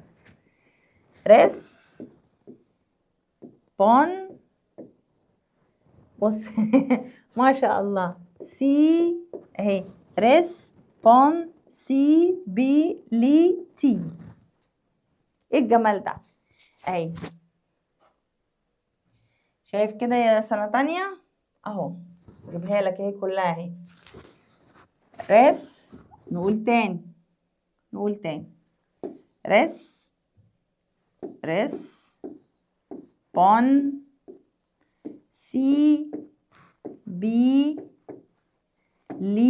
شايف انت؟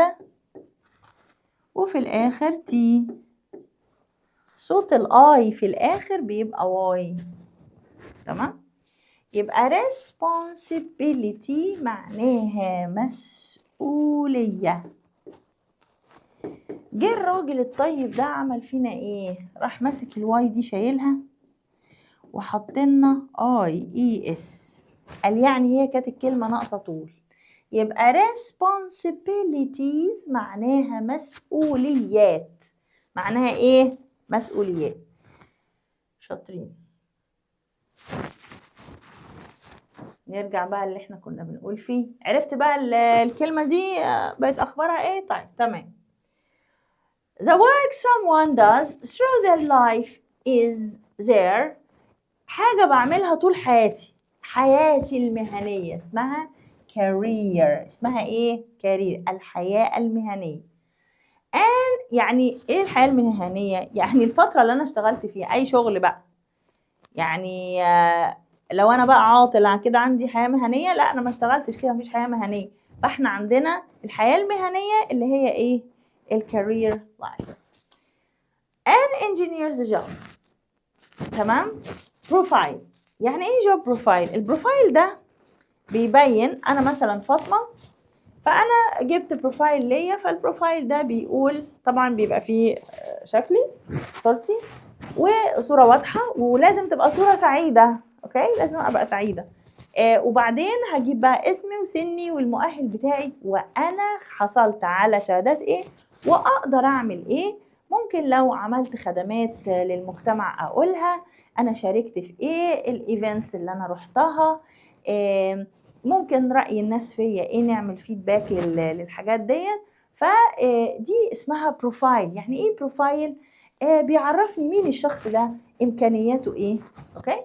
طيب فالجوب بروفايل يعني انت تعرف ايه، يعني انا هستفيد منك في شغلي. انا هو صاحب شركة وانت عندك مؤهلات معينة، فبتكتبها في البروفايل ده، وعلى اساسه انا بشغلك معي. يبقى an engineer يعني مهندس. job profile involve بتشمل ensuring نقط in workshops and factories. بتضمن السلامة. يعني ايه سلامة؟ safety. اوكي؟ يبقى بتضمن السلامة in workshops and factories. Number 4 job profiles highlight. يعني ايه highlight يا ولاد؟ يعني بتسلط الضوء على. يبقى الجوب بروفايل، البروفايل بتاع الوظيفة دي بيسلط الضوء أو بيركز على إيه؟ بيركز على حاجات زي الديجريز، الدرجة العلمية، السيرتيفيكتس، الشهادات، أنت خدت شهادات إيه؟ التكنيكال تريننج التكنيكال تريننج، التدريب الفني، خدت تدريب فين، تقدر تعمل إيه؟ يبقى دي كلها اسمها إيه؟ يبقى الجوب بروفايل هايلايت سكيلز ولا qualifications ولا document ولا improvement. أعتقد كلمة qualifications هتبقى أقرب للمعنى. qualification معناها إمكانيات أو مؤهلات. understanding job. أنا بس الكلمة دي كنت عايزة أقول لك عنها. معلش qualification. عندك كلمة، بص كده، كلمة qualify معناها يؤهل، وجاي منها qualified.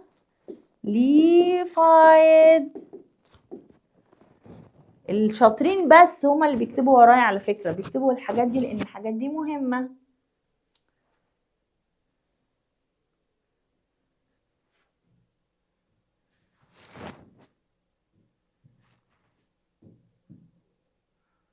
طيب ماشي، يبقى qualify معناها يؤهل وqualified معناها مؤهل. qualified معناها مؤهل، مؤهل لعمل شيء معين. طب بص بقى الكلمة دي أنا كان حد يفتكر دي ايه حاجة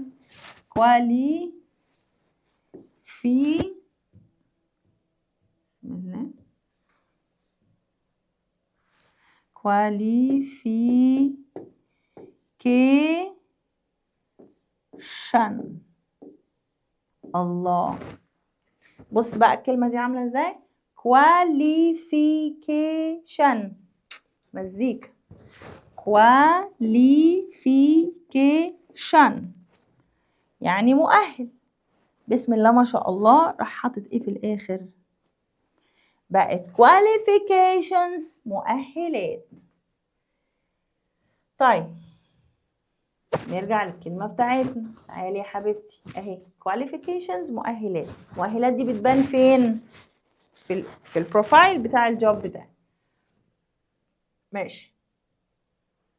understanding معناها فهم. الجوب بروفايلز بيساعد اليونج بيبل اللي هم الشباب not their future career، ان هو complete يكمل الفيوتشر كارير، combine يدمج، choose ولا conclude. conclude معناها يشمل برضو. طيب انا هختار حياتي المهنية بناء عن ايه؟ بناء على الحاجات اللي انا اقدر اعملها والامكانيات اللي عندي، على اساسها هقول الوظيفة دي طالبة كذا والحاجات دي موجودة عندي، اذا انا هقدم لهذه الوظيفة، يبقى choose. نيجي بقى ل الفيلن كومبليت، سؤال الكومبليت، يلا بينا. job profiles، الجوب بروفايل often mention the specific skills needed، يبقى هي بتبين السكيلز المطلوبة، زي نقط team work problem solving، زي ايه يا ولاد؟ زي الليدرشيب ولا الديجري communication marks highlight، وحيدة اللي تنفع القيادة leadership. بعد كده and sometimes واحيانا نقط، واحيانا الايه؟ التواصل، ولا نخليهم العكس؟ طيب هنشوف دلوقتي، ممكن نبدل عادي. they also نقط qualifications، they only دي بتعمل ايه؟ highlight qualification، مثل university ايه؟ degrees الدرجة،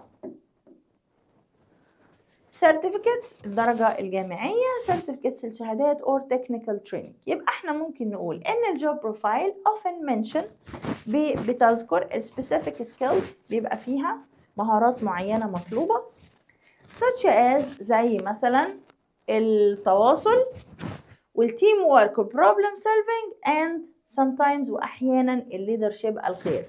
فهو التواصل طبعا هي دي بتبقى مطلوبة اكتر، وهنخلي دي رقم 2. ماشي، انسى بقى دي. طيب البيج اللي بعد كده عن الدرس الثاني، ما شاء الله فله. طيب بيقول read and choose the correct answer، يلا نختار الإجابة الصحيحة. تعالى نختار الإجابة الصح. the antonym، أفكرك تاني بالانتونيم اللي هو المضاد، اللي هو الopposite بتاع كلمة exciting. كلمة exciting معناها مثير، يبقى عكسها boring. a bus driver سواق الأتوبيس must stay focused، يجي وراها حرف الجر on، focus on.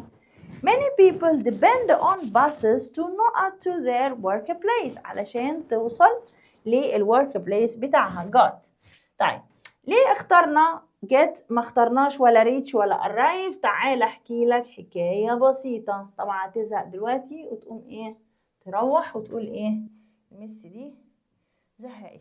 لا يا حبيب قلبي، كلمة يصل هقول لك بسرعة، ركز معايا. 1 2 3 دي بصل؟ لا هي يصل. طيب بص يا حبيبي، انت عندك كلمة get ودي يجي معاها to، وكلمة arrive ويجي معاها arrive in أو arrive at. أوكي؟ وكلمة reach ما يجيش معاها حاجة، غلبانة دي وحدانية. يبقى الحاجة دي يجي معاها to يصل إلى، arrive in مكان كبير، at مكان صغير، وreach ما فيش معاها حرف جر. كل دول يا ميس معاهم إيه؟ معناهم إيه؟ معناهم يصل. حلو كده؟ طيب فأنا هعمل إيه بقى؟ لقينا بعد النقط لقينا حرف الجر تو، فانا مش بمزاجي هروح دايركتلي اختار كلمه جيت لان هي الوحيده اللي بيجي معاها تو. طب لو في ان او ات هروح اختار arrive، مفيش حرف جر هختار reach. حلو الكلام. نرجع بقى للي احنا ايه كنا بنقول عليه.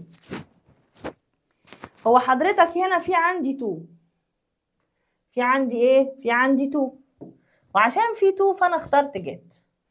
Cooking is my mother's not. شغفها. عارفين يعني ايه حد شغوف بحاجة؟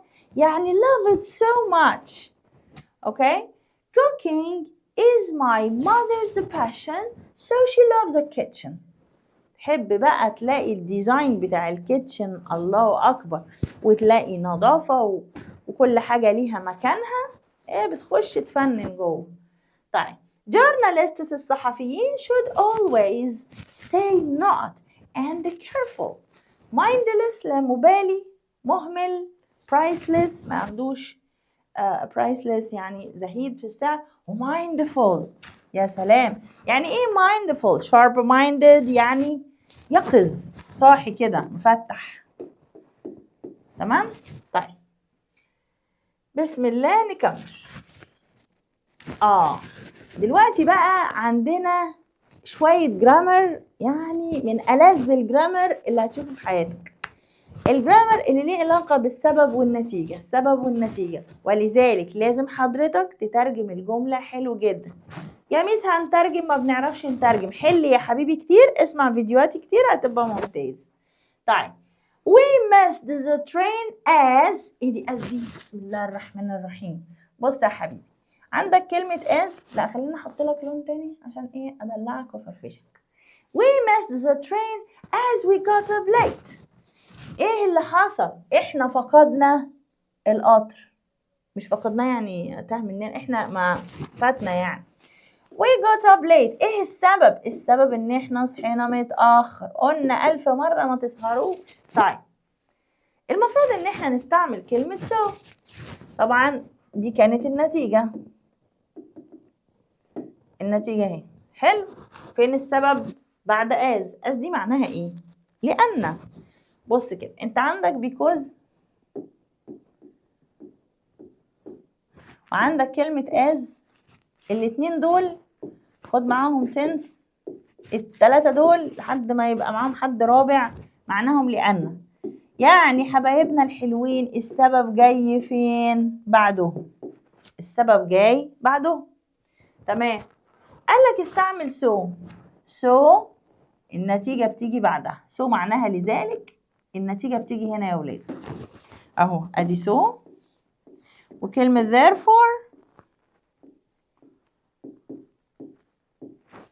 therefore دول النتيجة بتيجي بعدهم، النتيجة والسبب قبلهم. فهي الفكرة ان انت بتشيل كلمة وتودي كل واحد مكانه ويمشي معاك. ازاي نعمل كده؟ قالك we missed the train لاننا صحينا متأخر.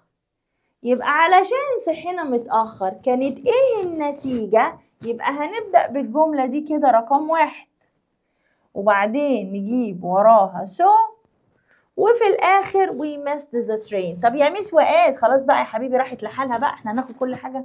طيب يبقى we got up late لذلك so we missed the train. we missed بلا بلا بلا. خلص بقى. Number 2 since it. تعالي يا حبيبتي. since معناها لأن. فين السبب؟ امسك أهو السبب. قال لك كانت بتمطر بغزارة، منزلة cats and dogs. The match was cancelled. المباراة اتلغت. يبقى ايه النتيجة؟ ان المباراة اتلغت. تعالي therefore بيجي بعدها النتيجة. طب لحظة كده، انتي مع السلامة. دي النتيجة هي يا باشمهندس. خلاص دي النتيجة. مين اللي بيجي ورا النتيجة؟ therefore هنحطها هنا في النص. يبقى تبقى الجملة عاملة ازاي؟ It was raining heavily therefore ولذلك the match was cancelled. انت بتكتب ورايا؟ شكلك ما بتكتبش ورايا، زهقت. طيب رقم 3 the streets were full of water. الشوارع كانت مليانة مية.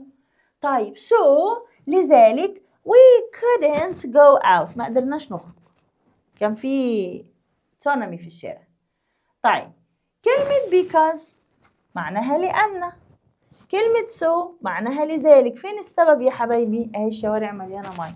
مين اللي بيجي بعدها السبب؟ because. واحد شاطر يجي يقول لي بس عرفنا because هنروح نحطها في الأول. يا باشا هتحطها ازاي وهو جايب لك حرف سمول؟ because مكانها في النص. طب يا ميس هنعمل ايه؟ بص يا حبيبي، because اهي. استنى يا ابني. because اهي في النص. هات لي السبب هنا الناحية دي، وهات لي النتيجة هنا. خلاص؟ يبقى علشان الشوارع يبقى احنا ما نزلناش. we didn't go out. we didn't go out.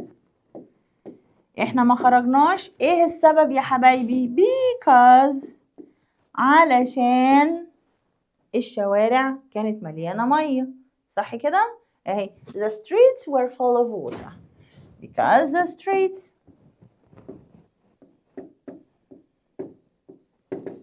full of water. خلاص؟ طيب number 4 he succeeded as he studied hard.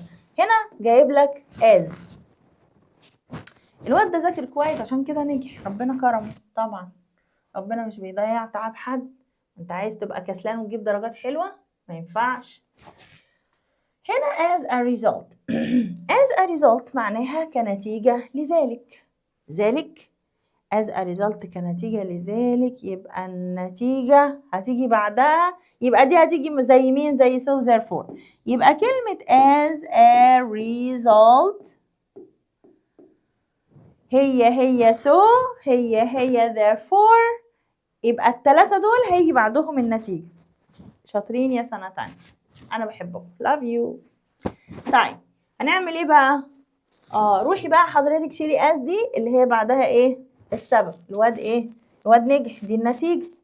هو عايز as small أهي. خلاص؟ يبقى as a result هنحطها زي الباشا كده في النص، ونبدأ بقى نرتب نشوف هنجيب مين الأول ومين الآخر. بعدها النتيجة إنه نجح. الحمد لله، ألف مبروك، عقبال كل سنة. يبقى he succeeded. بص succeeded بسم الله ما شاء الله. 2 C 2 E 2 D. طيب he studied hard. he studied hard. ذاكر بجد. الله عليك. as a result وكنتيجة لذلك he succeeded. نجح. they played well. هم لعبوا حلو. therefore ولذلك they won the cup. هم فازوا بالكأس. هنسمع ايه هنا؟ نشيل therefore ونحط because. because هيأتي بعدها السبب. فين السبب؟ ان هم لعبوا كويس. زي ايه؟ played well. امس الجملة كده خلصت. استنى يا واد. هات they won the cup في الأول. ده هم فازوا بالايه؟ they won the cup. فازوا بالكأس علشان they played well. هم لعبوا كويس. ما شاء الله علينا، عاملين خريطة. طيب we didn't go to school. احنا ما رحناش المدرسة due to. تعالي يا due to. due to دي ايه يا حبايبي؟ هنحطها جنب اخواتها الحلوين، جنب because و as و since. ماشي؟ حط لي بقى due to. استنى. حط due to هنا. مش انت لسه فاتح الكراسة بتاعت الملاحظات؟ فاكر الحتة اللي كنا كاتبين فيها دي؟ يبقى due to وكلمة because وكلمة as وكلمة since كلهم يأتي بعدهم the cause، السبب. يأتي بعدهم ايه يا حبايبي؟ السبب. طبعا النتيجة فين؟ في الأول. تمام كده؟ طيب إنما القمر دي so واختها therefore وبنت عمها as a result، كل الناس دي يجي وراها ايه؟ يجي وراها نتيجة. ممتازين يا سنة تانية. تعالى بقى نشوف الايه؟ الدنيا هنا هتمشي ازاي. طيب بيقول ايه لحضرتك؟ we didn't go to school، ما رحناش المدرسة بسبب الهيفي رين. since هنا جاية small ولا capital؟ small. طب يا ميس انت يا ميس بتعرفي ازاي؟ اقول لك يا حبيبي، كده الاس قد الحروف اللي جنبها صح؟ since اهي كل الحروف اهي قد بعض. طب بص الاس دي، ها انت لوحدك هتعرف، انا ماليش دعوه مش هتكلم. ها مين كابيتال ومين سمول؟ اهي. يبقى دي هبدا بيها. هو مش عايزني ابدا، تمام؟ هو عايزني استعمل البيبي الصغيره دي، يبقى هستعملها فين؟ هستعملها في النص. طيب حلو قوي. فهنا هقول اشيل ديو تو واحط ايه هنا؟ وهحط سنس. سنس ياتي بعدها السبب، لان هي من اخوات مين؟ من اخوات بيكوز واز وديو تو. السبب ان احنا we didn't go to school، ما رحناش المدرسه. due to بسبب الهيفرين، لا ده الهيفرين هي السبب. ايه ده؟ ده الاتنين طلعوا. ده بص احنا هنشيل دي ونحط دي يا ولاد، ما مدوخين نفسنا ليه؟ الهيفرين. بص يا حبيبي، يبقى احنا we didn't go to school، احنا ما رحناش المدرسه. ليه يا عم الحاج؟ قالك علشان المطر الغزير، الهيفي رين. طيب بعد كده هنيجي للليسون اللي بعد. بيقولك ايه؟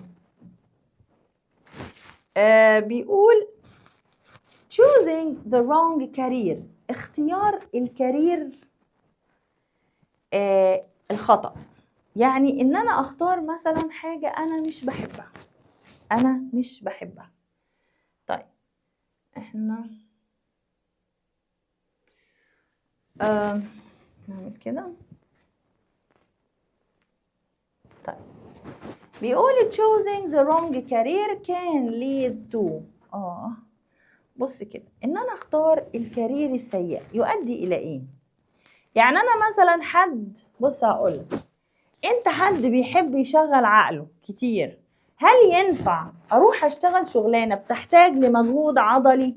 اشيل بقى شنط واشيل شويله واشيل شكاير وطالع ونازل ويتهد حيلي ويتكسر وسطي؟ مش شغلتي يا بيه، ما ينفعش، صح؟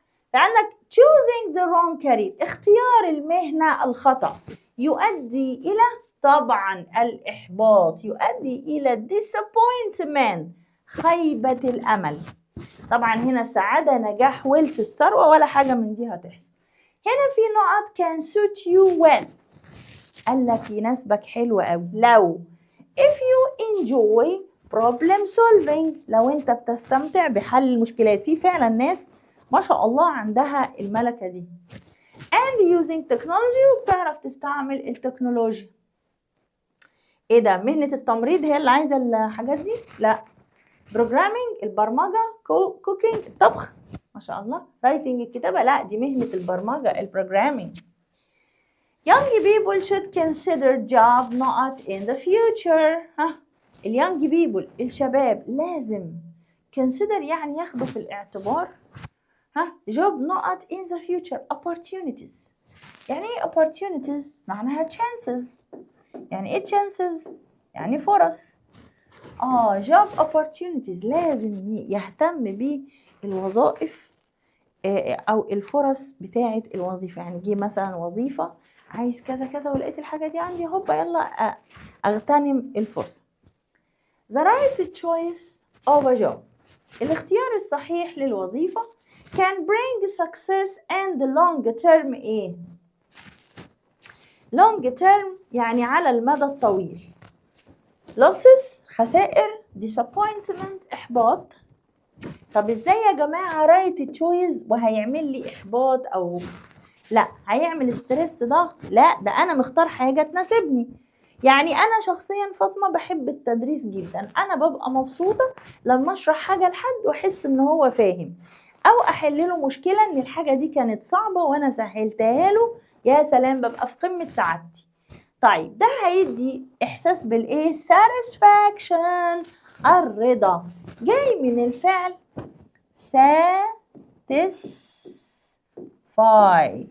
satisfy معناها يرضي. أنا رقم 1 في حفظ الكلمات إنك تفهم الأصل بتاع الكلمة، بعد كده بقى تحط لها ly، تحط لها ing، تحط لها ed er، تقعد بقى ايه تشيل وتفك وتحط علشان تغير المعنى بتاعها أو البارت اوف سبيتش. طيب فهنا كلمة satisfy معناها يرضي. طيب satisfac وحط tion،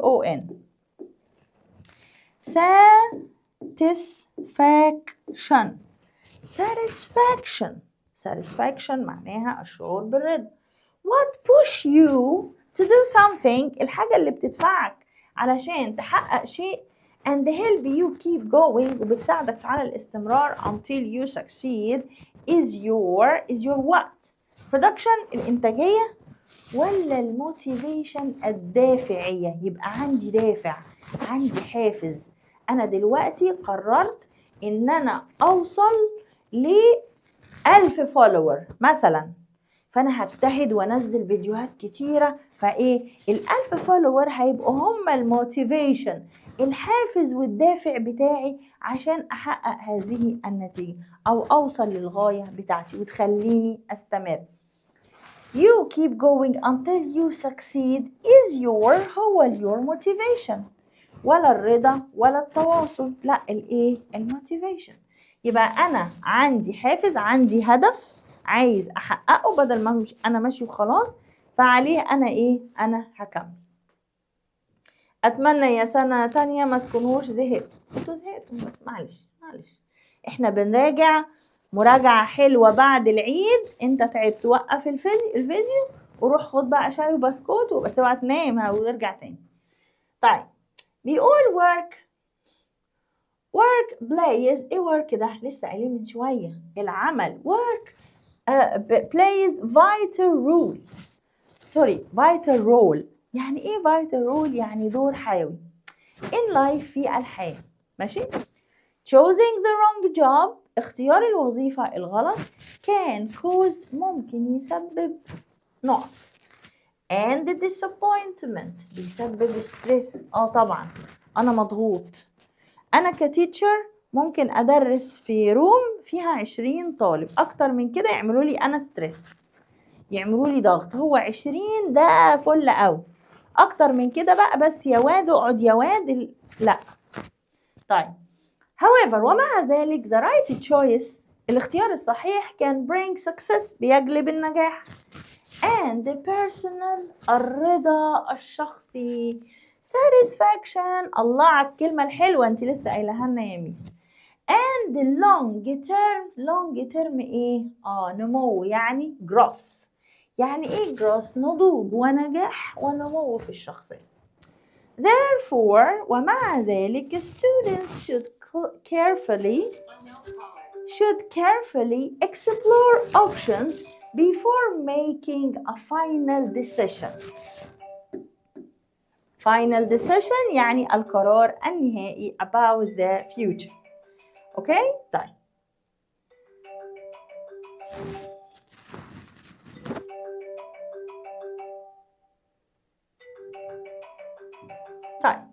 نيجي هنا بيقول rewrite the following sentence، يعني أعد كتابة الجمل الآتية باستخدام. بص يا حبيبي بيقول لك it's a good idea to، هي فكرة حلوة إن، استعمل كلمة should. it's a good idea to يبقى you should، فكرة حلوة إنك تعمل كذا يبقى you should. you should إيه يا حبايبي؟ you should make a study plan. اهي make a study plan. بعد كده رقم 2 why don't you. يعني ايه why don't you يا حبايبي؟ معناها ليه ما تعملش كذا. دي من اساليب الاقتراح. تمام؟ طيب why don't you have a regular study routine. من اساليب الاقتراح. تعال نشوف هنتعامل معاها ازاي. ينفع اقول لو انا كنت مكانك كنت عملت كده؟ ينفع. بص كده الجمال. بيقول if I were you. لو كنت مكانك I would. أنا كنت. معلش بقى دي إيه تولت مننا كده جامد. إحنا هنعمل كده. لو أنا كنت مكانك I would have a regular study routine. كان عندي regular study routine يعني كان عندي study routine. study routine يعني روتين للمذاكرة. جبتها. If I were you I would have a regular يعني منتظم. أنا عايزة أقول لك على معلومة حلوة قوي. إن المخ بيستجيب أو بيرتاح في الروتين. يعني أنت مسستمه امشي من الشارع ده اطلع الشارع ده وصلنا هنا. فحضرتك ما بتفكرش. هي الإعدادات جوه مظبوطة على كذا. بصحى الصبح اخد دش هتوضى واصلي افطر هعمل شغلي او هنزل اعمل مشوار. كل يوم بعمل نفس الروتين.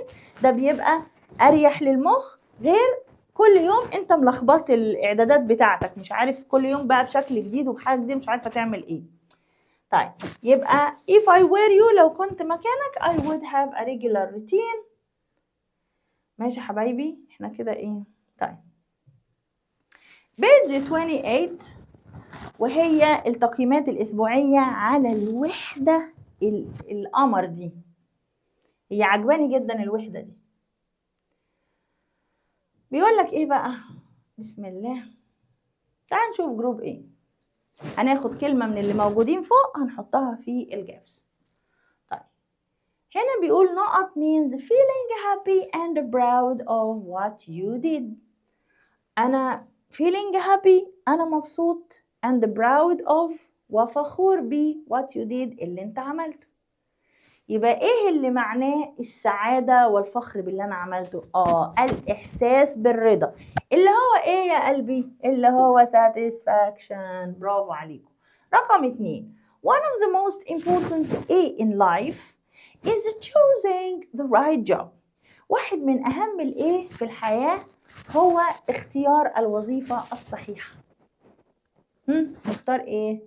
decisions ولا interests؟ interests يعني اهتمامات. لا اختيار الوظيفة الصحيحة ده قرار يبقى decisions. This is number 2. When considering a career لما نيجي نهتم بموضوع أو نختار الكارير المهنة بتاعتي you should start with your ههتم بالحاجات اللي أنا بحبها. ينفع أشتغل حاجة ما بحبهاش؟ لا يبقى بالinterests. تمام؟ طيب القطعة اللي بعدها بيقول لحضرتك if you love helping people لو انت بتحب مساعدة الناس not at work is an excellent choice for you. satisfying ولا social work experience work sociable work social work. sociable دي لما اوصف بيها شخص ان هو شخص اجتماعي يحب القعدة بقى في وسط الناس. ده معناه بوصف العمل فأنا هقول social work العمل الإيه؟ المجتمعي. خلاص فهتبقى social رقم 1.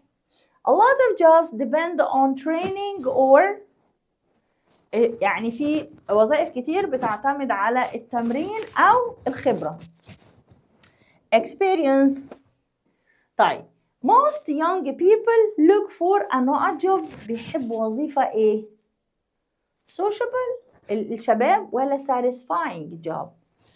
a satisfying job وظيفة ترضي طموحاتهم. A job نقط is a description of one's work, of person's work, skills and responsibilities. يبقى ده البروفايل هو اللي بيوصف الإمكانيات بتاعتي. A teacher's job includes نقط student learning and development. يبقى وظيفة المدرس بتشمل إيه؟ dangerous مش هتنفع. safe student learning لا. facilitating بسهل لك عملية التعلم.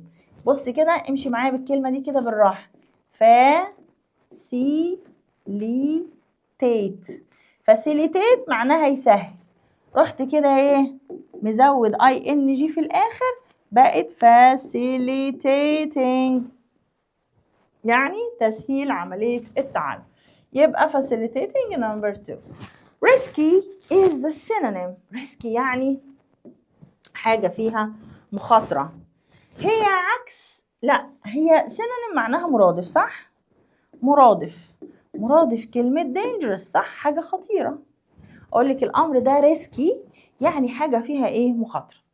أنا طبعا عارفة إن أنا طولت عليكم بس أنا كنت عايزة أفيدك as much as I can وأتمنى إن انتوا تبقوا مبسوطين وفهمتوا إن شاء الله كويس جدا من المراجعة. استنوني في مراجعة الستوري. اوعى تنسى مراجعة الستوري إن شاء الله قريب جدا هنزلها لك. هنحل سؤال وإجابة. برضو هنشتغل من الاسسمنت بوك من كتاب التقييمات الوزارية. كان معاكم فاطمة البنا وشكرا على الاهتمام والاستماع بتاعكم وبالتوفيق يا سنة تانية. كل عام وانتم بخير والسلام عليكم ورحمة الله وبركاته.